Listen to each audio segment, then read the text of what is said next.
নমস্কার, আশা করি সবাই ভালো আছেন। ভিডিওটি আপলোড করতে একটু দেরি হয়ে গেল। আমাদের বাড়িতে দুর্গাপূজার সময় বিশেষ করে অষ্টমীর দিন আয়োজন করা হয়েছিল লুচি এবং বুটের ডাল। বুটের ডাল রান্না করার জন্য কড়াইতে কিছুটা তেল দিয়ে শুকনো জিরা, তেজপাতা ফোড়ন দিয়ে তার মধ্যে জিরা বাটা, আদা বাটা, কাঁচামরিচ বাটা, স্বাদমতো নুন হলুদ দিয়ে ভালো করে কষিয়ে নিয়েছি।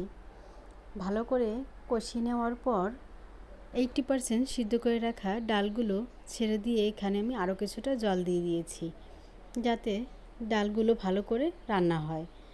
ডালের ঘনত্ব একটু গাঢ় হয়ে আসলে ভেজে রাখা মশলাগুলো ছেড়ে আরও কিছুটা জাল করে নিয়ে ডালটা নামিয়ে নিয়েছি।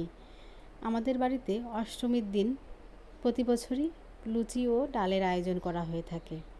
সেদিন লুচিগুলো দারুণ ফুলেছিল, খেতেও খুব সুন্দর হয়েছিল। আপনারাও একবার এভাবে ট্রাই করবেন।